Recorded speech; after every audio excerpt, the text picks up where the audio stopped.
अस्सलाम वालेकुम। बीबीएन खबरनामा में आपका खैर मक़दम है। मैं हूं आफरीन शमीम। खबरनामा की शुरुआत में हेडलाइंस। सऊदी अरब बस सानहे में वाहिद जिंदा बचने वाले नौजवान मोहम्मद अब्दुल शोहेब की हैदराबाद वापसी। चीफ मिनिस्टर और बैरिस्टर असदुद्दीन ओवैसी से इजहार तशक्कुर।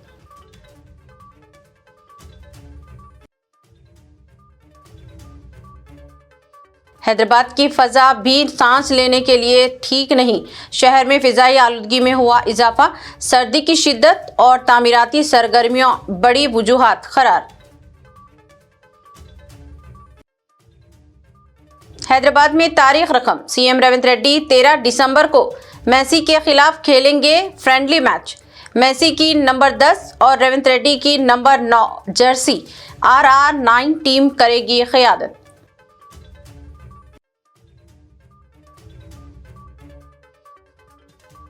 मुखालिफ तेलंगाना रिमार्क्स पर पवन कल्याण माजरत ख्वाही करें वरना फिल्मों की रिलीज रोक दी जाएगी। रियासती वजीर के वेंकट रेड्डी का ऐलान।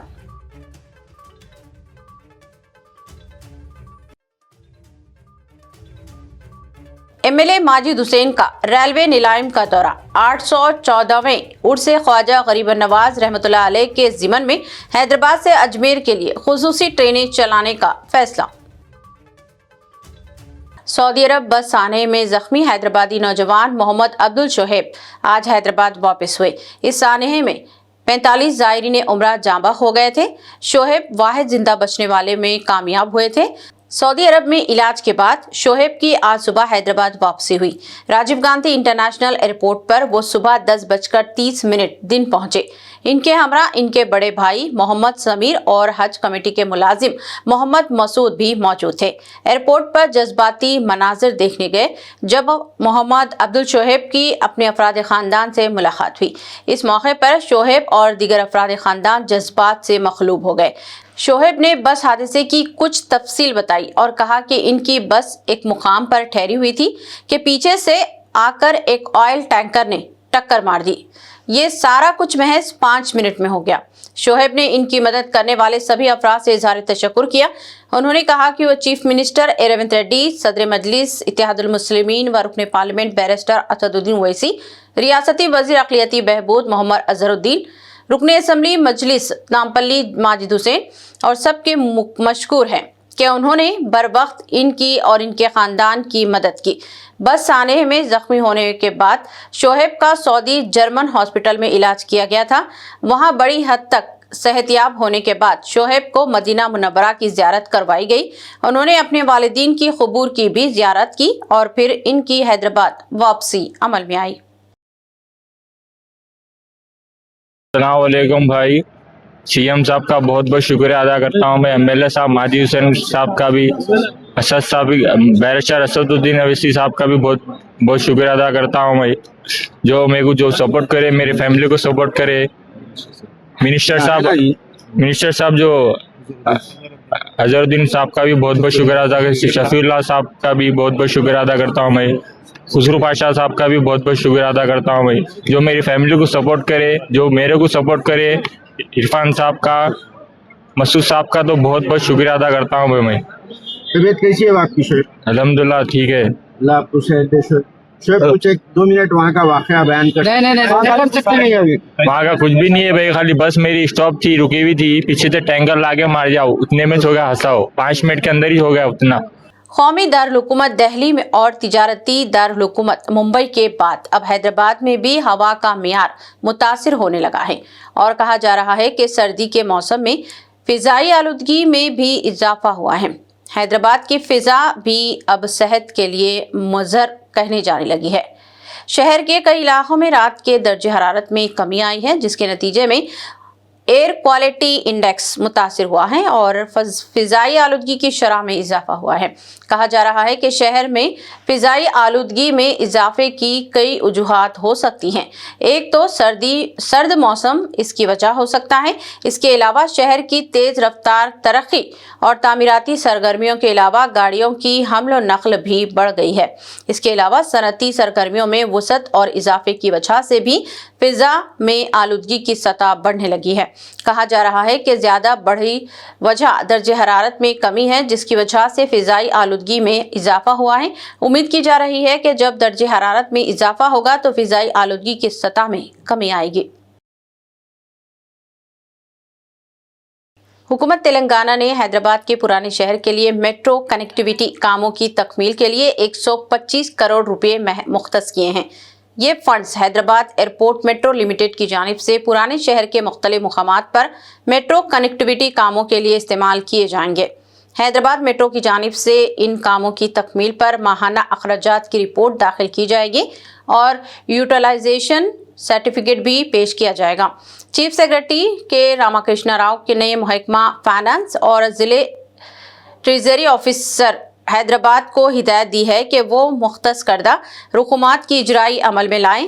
इम्कान है कि हुकूमत की जानिब से 125 करोड़ रुपए की इजराई के नतीजे में पुराने शहर में शहरी सहूलियात को बेहतर बनाया जा सकेगा और मेट्रो तक कनेक्टिविटी को बेहतर बनाने में मदद मिलेगी।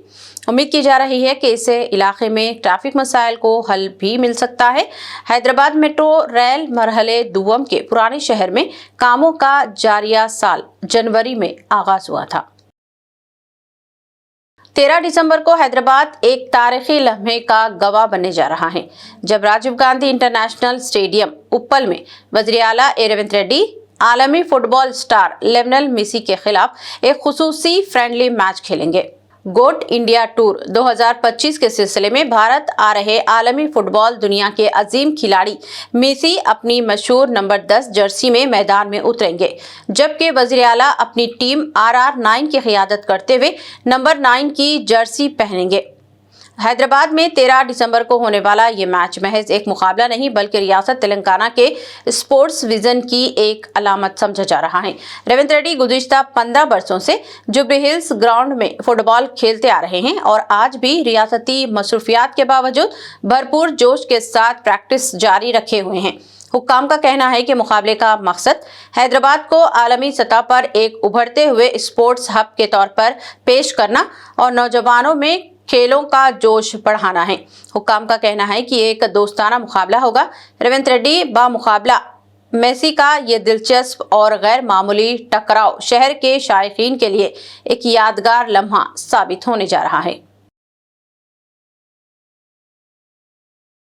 रियासती वजीर IT व सनत मिस्टर D श्रीधर बाबू ने फ्यूचर सिटी में होने वाली तेलंगाना राइजिंग ग्लोबल समिट की तैयारियों का जायजा लिया। उन्होंने तमाम मुतालिका ओहदेदारों और जिम्मेदारों का एक इजलास मुनाक़द करते हुए इस ग्लोबल समिट की तैयारियों का तफसीली तौर पर जायजा लिया और तमाम इंतजामात से वाकफियत हासिल की।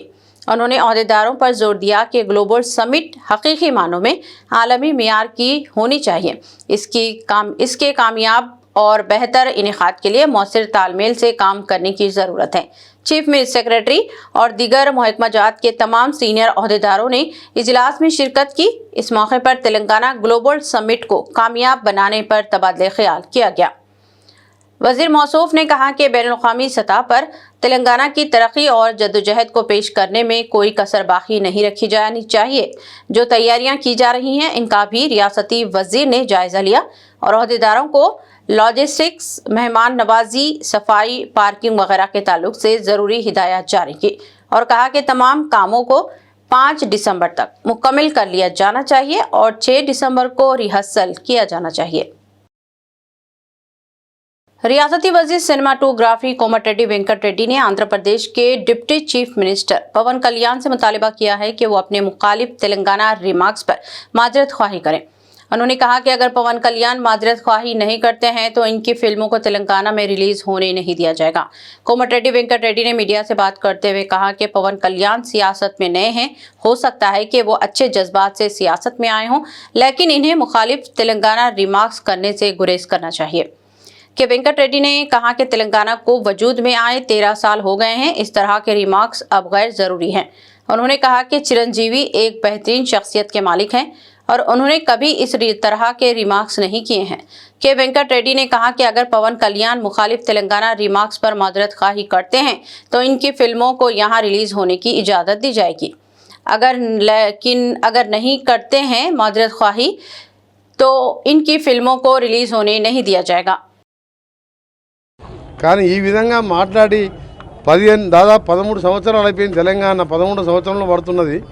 ఈ సమయంలో మా తెలంగాణని అవమానపరచొద్దని పవన్ కళ్యాణ్ గారు బేషరతుగా క్షమాపణ చెప్పితేనే తెలంగాణ ప్రజలు క్షమిస్తారు. సార్, నైజాంలోనే చిరంజీవి ఫ్యామిలీ సినిమాలు ఎక్కువగా వాడుతుంటాయి. వాళ్ళే ఇక ఇప్పుడు దాన్ని క్షమాపణ చెప్పకపోతే ఎవ్వరు కూడా చిరంజీవి గారికి సంబంధం లేదు. Chiranjeevi is a super man. ఆయన ఎప్పుడు కూడా వివాదాలకు దూరంగా ఉంటాడు. కానీ పవన్ కళ్యాణ్ కొత్తగా రాజకీయాలకు వచ్చి డిప్యూటీ సీఎం కాగానే తెలిసి తెలియకనే మాట్లాడిండో, మరి కావాలని తెలంగాణ వాళ్ళని అవమానపరచాలనుకుండో ఏమనుకుండో, కానీ దానికి క్షమాపణ చెప్తే కనీసం ఆయన సినిమా 1-2 రోజులన్నా ఆడుతుంది. చెప్పకపోతే ఎక్కడ కూడా తెలంగాణ థియేటర్లలో సినిమాలు రిలీజ్ కావు. సినిమాటోగ్రఫీ మినిస్టర్గా నేను చెప్తున్నా ఈ మాట. Deputy chief minister Telangana mister Mallu Bhatti Vikramarka ने कहा कि चीफ मिनिस्टर रेवंत रेड्डी की क़ियादत में तेलंगाना हुकूमत ख़वातीन की बेहतरी और फलाह बहबूद के लिए मुख्तलिफ स्कीमात पर अमलवारी कर रही है। उन्होंने कहा कि चीफ मिनिस्टर रेवंत रेड्डी का ऐलान है कि वो हर साल ख़वातीन के ग्रुप्स को 20,000 करोड़ रुपये के बिला सूदी कर्जाजात फराहम करेंगे। मल्लू भट्टी ने कहा कि जब चीफ मिनिस्टर ने ये ऐलान किया तो इनका मजाक उड़ाया गया था और कहा गया था कि ऐसा करना मुमकिन नहीं है, ताहम हुकूमत ने ये कर दिखाया है। भट्टी विक्रमार्का ने कहा कि 20,000 करोड़ नहीं बल्कि हुकूमत ने अब तक जुमला 26,000 करोड़ के खर्चाजात ख़वातीन के ग्रुप्स को जारी किए हैं जो सूद से पाक हैं। उन्होंने कहा कि हुकूमत ख़वातीन की तरक्की और फलाह व बहबूद की पाबंद है, इसलिए कई स्कीमात नाफिज की जा रही हैं जिनके जरिए ख़वातीन की बेहतरी की जा रही है। ख़वातीन को बाइख्तियार बनाने के लिए भी हुकूमत से कई इक़दाम किए जा रहे हैं और ख़वातीन इनसे मुतमईन हैं। కరెంటు దాదాపు 51 లక్షల కుటుంబాలు ఈరోజు రాష్ట్రంలో 200 యూనిట్లు ఫ్రీ ఉచిత కరెంటు పొందుతా ఉన్నారు ఈరోజు రాష్ట్రం. అట్లాగే రాష్ట్రంలో ఉన్నటువంటి అనేక పరిస్థితులను అధ్యయనం చేసిన తర్వాత రైతులను ప్రోత్సహించడానికి రైతాంగ సోదరుల కోసం రైతు భరోసా సంవత్సరానికి 12,000 రూపాయల లెక్కగట్టి సీజన్కి 9,000 లెక్క ప్రతి సంవత్సరం టంచన్గా రైతులకు రైతు భరోసా కేవలం 9 రోజుల్లో 9,000 కోట్లు వాళ్ళ అకౌంట్లో వేసినటువంటి చరిత్ర కేవలం కాంగ్రెస్ పార్టీ. 2 లక్షల రుణమాఫీ 21,000 కోట్లు చేశాం. రైతాంగ సోదరులు పండించినటువంటి ధాన్యాన్ని క్వింటాల్కి 500 రూపాయల లెక్కగట్టి మనం ప్రతిసారి మద్దతు ధరతో పాటు అదనంగా ఇంకొక 500 రూపాయలు క్వింటాల్ కట్టి బోనస్గా ఇస్తా ఉన్నాం. రైతు పంటకి ఇన్సూరెన్స్ చేస్తా ఉన్నాం, రైతులకు ఇన్సూరెన్స్ చేస్తా ఉన్నాం. పంట నష్టపరిహారం జరిగితే 10 సంవత్సరాలు 1 రూపాయి కూడా ఇవ్వనటువంటి పరిస్థితి చూసాం. మనం మాత్రం అధికారంలోకి వచ్చిన దగ్గర నుంచి ప్రతి సంవత్సరం ఎప్పుడు పంట నష్టం జరిగినా అంచనాలు వేసి ఎకరానికి పంటకి 10,000 రూపాయల లెక్కగట్టి మరీ టెన్షన్గా రిలీజ్ చేస్తూ ఉన్నాం. ఇది రైతుల కోసం మనం చేసేటువంటి కార్యక్రమం. ఈ రకంగా చెప్పుకుంటూ పోతే ఈ రాష్ట్రంలో కేవలం మనం వచ్చినటువంటి ఈ 2 సంవత్సరాల్లోనే సంక్షేమ కార్యక్రమాల కోసం 1,10,000 కోట్ల రూపాయలు 1,10,000 కోట్ల రూపాయలు కేవలం సంక్షేమం కోసం మనం ఖర్చు పెట్టామన్న సంగతి కూడా ఈ సందర్భంగా మీ అందరికీ నేను మనవి చేస్తాను. ఇటువంటి అనేక సంక్షేమ కార్యక్రమాలు చేస్తూనే రైతుల కోసం ఈ రాష్ట్రంలో ఉచితంగా కరెంటు పంప్ సెట్లకి బిల్లు లేకుండా దాదాపు 29 లక్షల పంప్ సెట్లు 29 లక్షల పంప్ సెట్లు ఉంటే వాళ్ళందరికీ టెన్షన్గా రైతుల పక్షాన రాష్ట్ర ప్రభుత్వం కరెంటు శాఖకి ప్రతి నెల 1,150 కోట్ల రూపాయలు అంటే సంవత్సరానికి 12,000 కోట్ల రూపాయలు రైతుల పక్షాన కరెంటు శాఖ కడతా ఉన్నారు.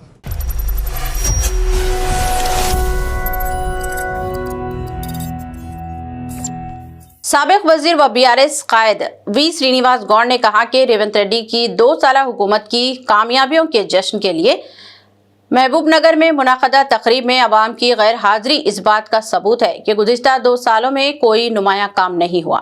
तकरीब में अवाम की कमी पर खुद वजीर श्रीहरि ने भी अपनी तशवीश का इजहार किया। साबिक वजीर श्रीनिवास गौड़ ने सवालात उठाते हुए कहा कि मुत्तहदा पालामूर जिले को 5 जिले हेडक्वार्टर दिए गए हैं, 5 मेडिकल कॉलेजेस कायम किए गए, कलवाकुर्ती और नेटम पाड़ू मंसूबा मुकम्मल किए गए, जेर इल्तिवा मंसूबे मुकम्मल करके 10 लाख एकड़ जमीनों को पानी फराहम किया गया। साबिक वजीर ने कहा कि पालामूर रंगारेड्डी प्रोजेक्ट अभी तक मुकम्मल क्यों नहीं हुआ और अब अवाम के लिए यह जरूरी है कि वो तनकीद के बजाय वज़ीर आला के दौर में हासिल की गई कामयाबियों पर तवज्जो दें और 2 सालों में रेवंत ने क्या किया है ये बताएं। జిల్లాలో కొన్ని వేల ట్రాన్స్ఫార్మర్లు ఏర్పాటు చేసింది, వందలు కాదు వేల ట్రాన్స్ఫార్మర్స్. లో వోల్టేజ్ వల్ల మోటార్లు గాలిపోయి రైతులు నానా అవస్థలు పడేది, మోటార్లు గాలిపోయేది, నీళ్ళు రాకుండా ఉండేది. మరి 10 సంవత్సరాల్లో గ్రౌండ్ వాటర్ ఎట్లా తిరిగింది? మీరు చీఫ్ సెక్రటరీ దగ్గర 10 సంవత్సరాలు ఒక్క రేషన్ కార్డు ఇవ్వలేదు అని చెప్పియండి, మీరు ఏ దానికంటే సిద్ధం. సంబంధం లేని మంత్రి, సంబంధం లేని శాఖ గురించి అవగాహన లేకుండా ఒక ఆయన మాట్లాడతాడు, ఇంకో రకంగా మాట్లాడతారు. జూపల్లి కృష్ణారావు గారు అసలు ఏం చేయలేదంటారు. మరి 10 సంవత్సరాలు మా పార్టీలోనే ఉండే కదా ముందు 10 సంవత్సరాలు. 10 సంవత్సరాలు ఏం లేదే కొల్లాపూర్కి రోడ్ ఎట్లా ఉండే? కోన్ పూస్తాయా కొల్లాపూర్ అంటుండ్రి.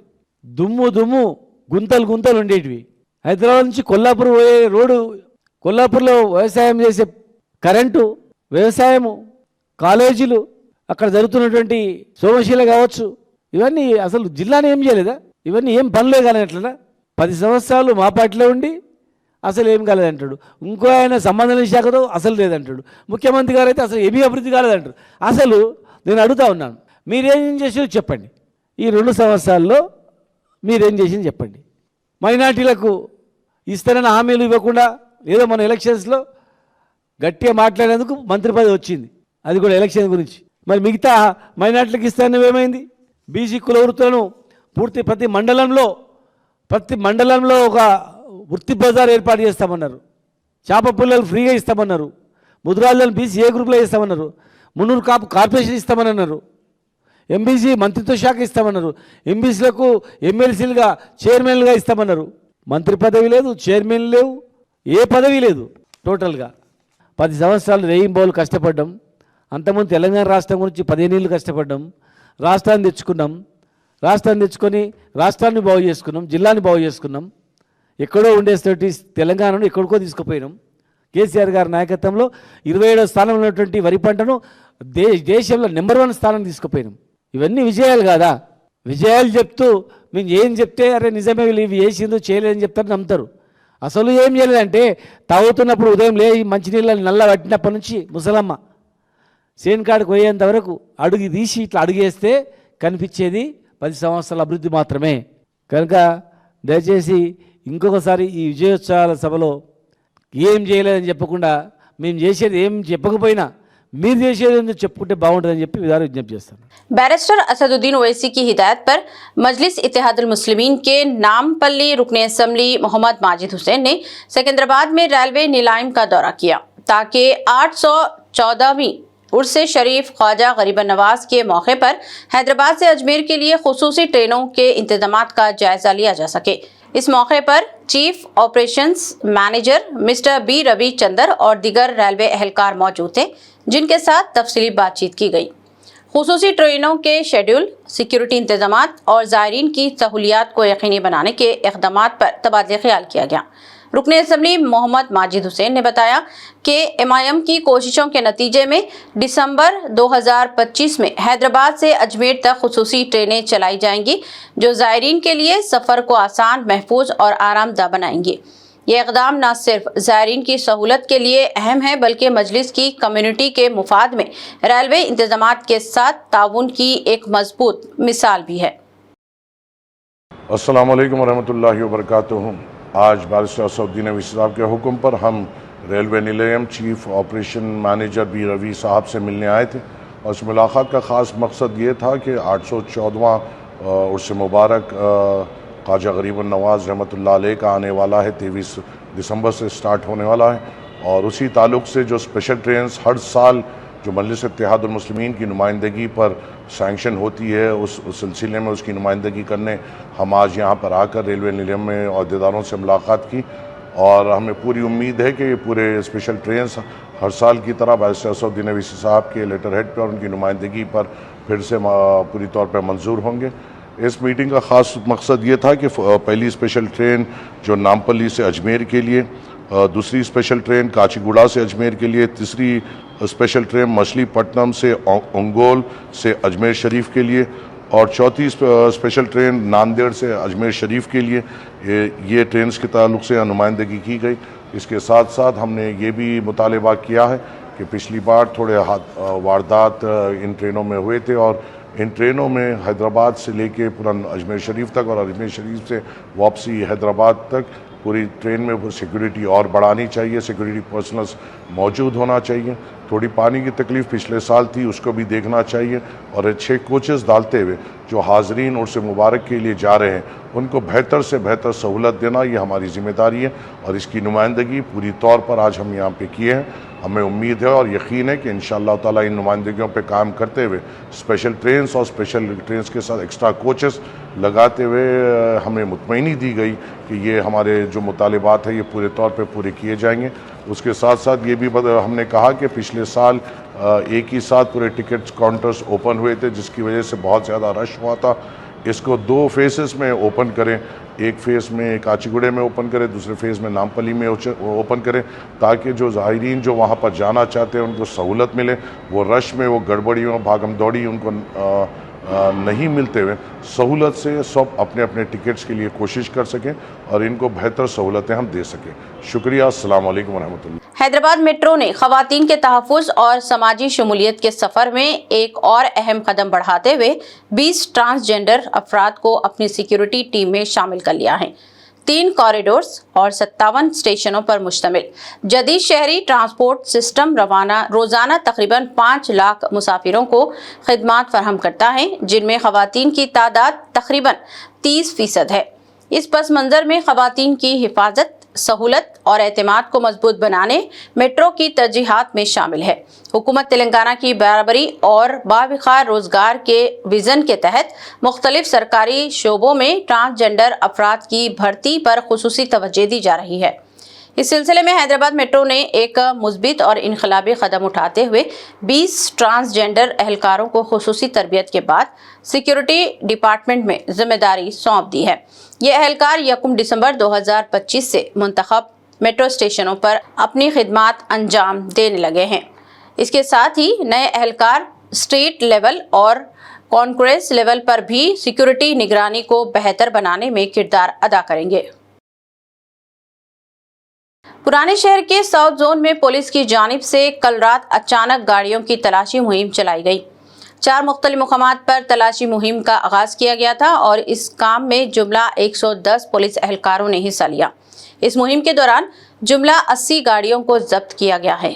कहा गया है कि डीसीपी साउथ जोन किरण खारे की रास्त निगरानी में ये मुहिम चलाई गई और नामुनासिब नंबर प्लेट्स और दूसरे खिलाफ वर्जियों पर गाड़ियों की जब्ती अमल में लाई गई। पुलिस अहदेदारों का कहना है कि कई रॉडी शीटर्स और गैर समाजी अनासिर नामुनासिब नंबर प्लेट्स का इस्तेमाल करते हुए रातों के वक्त घर घूम रहे हैं और जुराइम का इर्तिकाब कर रहे हैं। इसीलिए साउथ जोन पुलिस की जानिब से ये मुहिम चलाई गई। पुलिस अहदेदारों का कहना है कि वक्फे से इस तरह की मुहिम चलाई जाएगी। आवाम को मशवरा दिया गया है कि वो अपनी गाड़ियों के नंबर प्लेट्स दुरुस्त रखें, गैर कानूनी तब्दीलियां ना करें और ज़रूरी दस्तावेज़ात अपने साथ रखें ताकि किसी भी वक्त चेकिंग के दौरान इन्हें परेशानी ना होनी पड़े। साउथ जोन हैदराबाद पुलिस की तरफ से नाइट में व्हीकल चेकिंग, यहाँ पे सरप्राइज व्हीकल चेकिंग किया गया। इसके अंदर आज हमने यहाँ पे फलकनुमा पुलिस स्टेशन लिमिट में व्हीकल चीजिंग किया गया ऑलमोस्ट 1 आवर के लिए। इसमें नॉट ओनली फलकनुमा पीएस बल्कि हमने जो 4 सब डिवीजन है, हमारे 4 डिवीजन है, हर एक डिवीजन में एक प्लेस पे यहाँ पे व्हीकल चेकिंग किया गया। तो अभी तक चारों प्लेसेस को मिला के टोटल 80 व्हीकल्स हमने सीज किए। ये सारे के सारे जो 80 व्हीकल्स है जो सीज किए हमने, ये सारे के सारे जो विदाउट नंबर प्लेट है या किसी भी तरह का फ्रंट में नंबर प्लेट नहीं है, बैक में नंबर प्लेट नहीं है या ब्रोकन नंबर प्लेट है या किसी तरह का पायरेटेड नंबर प्लेट लगा, डुप्लीकेट नंबर प्लेट लगा है, ऐसे जगहों पे हमने यहाँ पे व्हीकल सीज किया। तो मैं सभी लोगों से गुजारिश करना चाहता हूँ कि इसके आगे भी पुलिस की तरफ से सरप्राइज व्हीकल चेकिंग किया जाएगा। इसमें हम जो है सिर्फ 2 चीज़ों पे फोकस यहाँ पे कर रहे हैं। एक चीज़ है जो विदाउट व्हीकल नंबर प्लेट यहाँ पे व्हीकल चला रहे काफ़ी सारे लोग, और स्पेसिफिकली डे टाइमिंग में नंबर प्लेट रहते लेकिन रात में नंबर प्लेट निकाल के व्हीकल चला रहे हैं। और दूसरा जो चीज़ है साइलेंसर के बारे में, काफ़ी लोग जो मॉडिफाइड साइलेंसर रात में 12 बजे 1 बजे यहाँ से निकल रहे हैं, उसकी वजह से हमने सरप्राइज व्हीकल चेकिंग यहाँ पे स्टार्ट किया। ये जो भी विदाउट नंबर प्लेट व्हीकल्स है, इनकी वजह से अभी जो हम देख रहे हैं कि जो भी रॉबरी यहाँ पे बहादुरपुरा पुलिस स्टेशन लिमिट में हुआ, और साथ में जो भी चोरियाँ हो रही है और जो भी किसी तरह के ऑफेंसेस हो रहे हैं, काफ़ी सारे rowdy shooters without number plate vehicle को यूज़ करके ये ऑफेंसेस कर रहे हैं।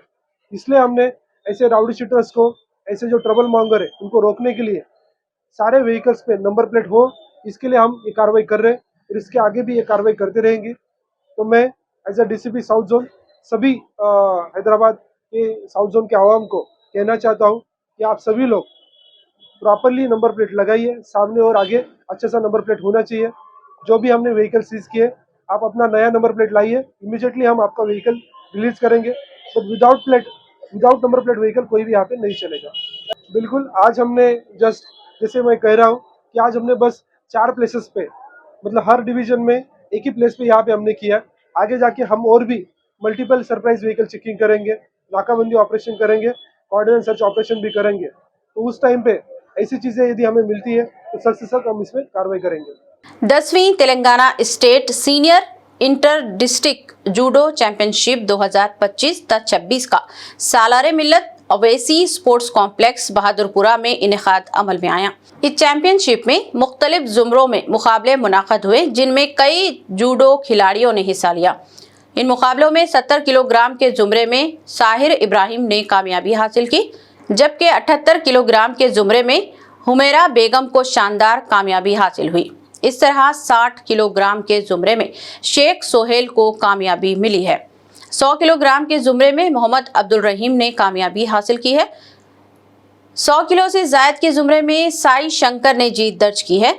हम हुमेरा बेगम साकिन डबिलपुरा को बेहतरीन जूडो का अवार्ड भी हासिल हुआ, जबकि शेख सोहेल ने भी ये अवार्ड अपने नाम दर्ज किया। अस्सलाम वालेकुम रहमतुल्लाहि व बरकातुहू।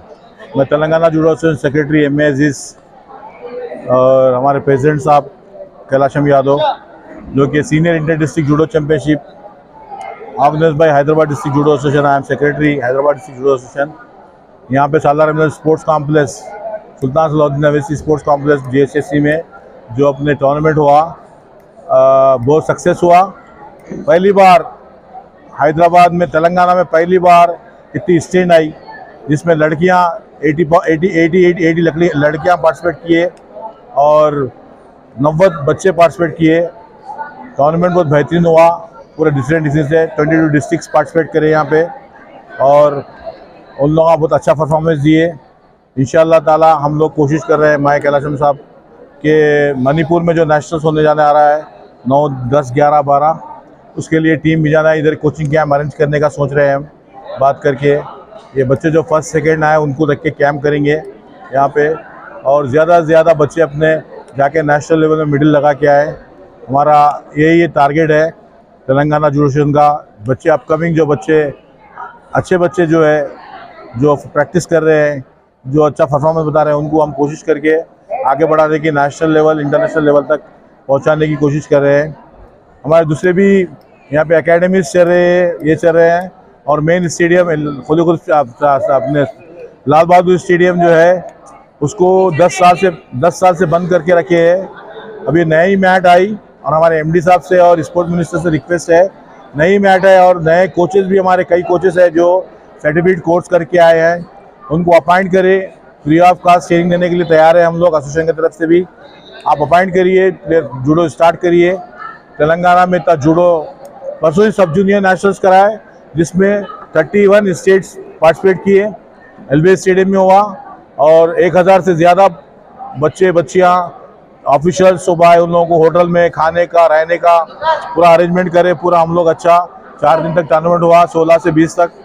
और इसके बीच में हम लोग ये भी टूर्नामेंट का अरेंज करें, जल्दी में 10 देश में स्टार्ट करें। यहाँ पे हमारी कोशिश है कि अपना तेलंगाना का नाम हो। हमारे JN रेड्डी साहब, हमारे चीफ मिनिस्टर साहब है, उन्होंने बच्चों को लिए कुछ स्पोर्ट्स में बच्चों को कुछ सीट्स दे, बच्चों को जॉब्स दे।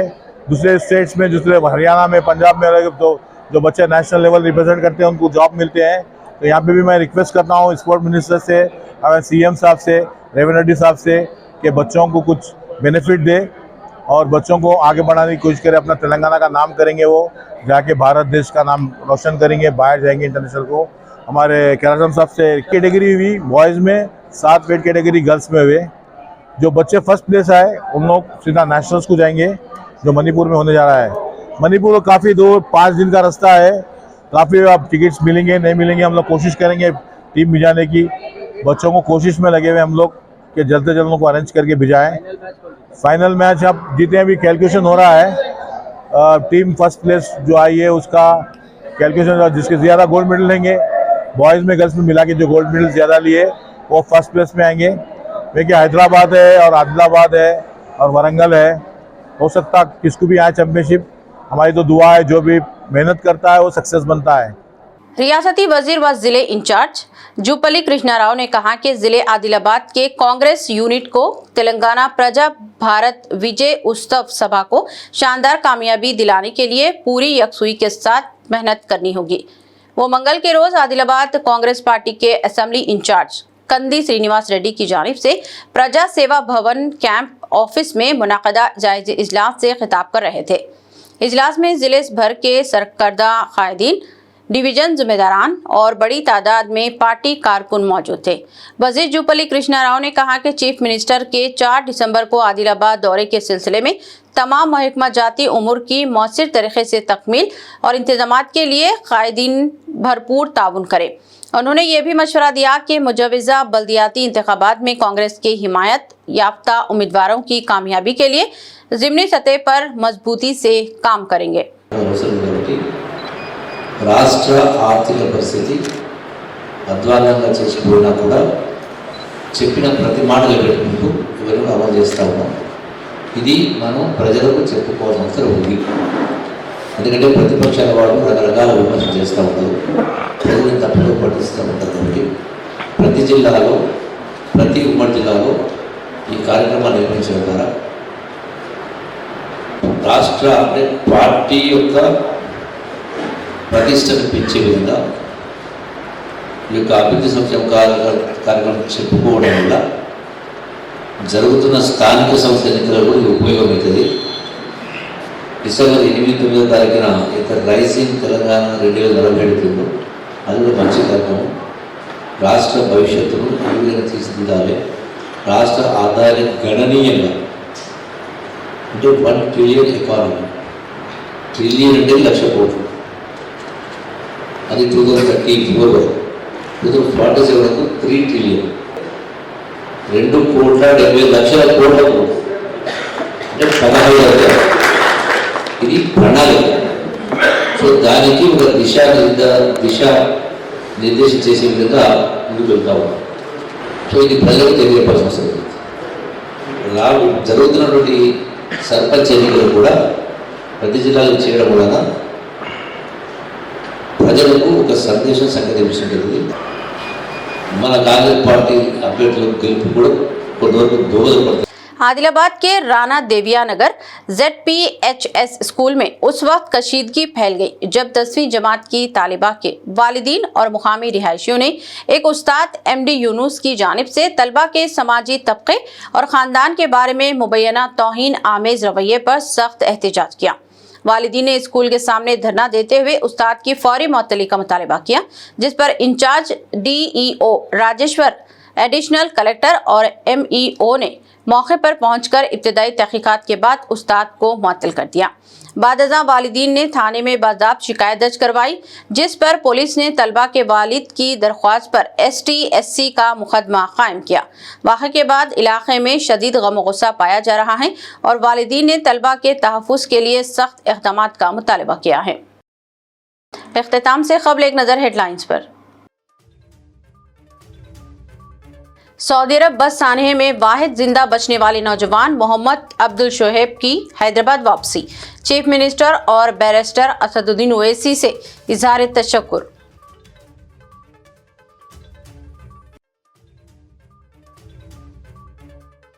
हैदराबाद की फजा भी सांस लेने के लिए ठीक नहीं, शहर में फिजाई आलूदगी में हुआ इजाफा, सर्दी की शिद्दत और तामीराती सरगर्मियों बड़ी वजूहात करार। हैदराबाद में तारीख रकम, सीएम रेवंत रेड्डी 13 दिसंबर को मेसी के खिलाफ खेलेंगे फ्रेंडली मैच। मेसी की नंबर 10 और रेवंत रेड्डी की नंबर 9 जर्सी RR9 टीम करेगी क़यादत।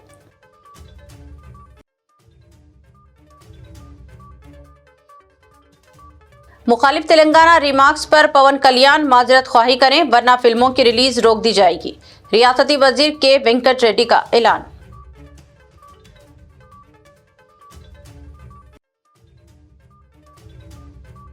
एमएलए माजिद हुसैन का रेलवे नीलाम का दौरा। 814वें उर्स ख्वाजा गरीब नवाज रहमतुल्लाह अलैह के ज़िमन में हैदराबाद से अजमेर के लिए खुसूसी ट्रेनें चलाने का फैसला। खबरनामा में बस इतना ही। मज़ीद ताज़ा तरीन न्यूज़ अपडेट्स और दिलचस्प प्रोग्राम के लिए देखते रहें BBN चैनल। हमारे सोशल मीडिया चैनल्स को सब्सक्राइब और फॉलो और हमारे वीडियोस को लाइक और शेयर ज़रूर करें। अब मुझे दीजिए इजाज़त। अल्लाह हाफिज़।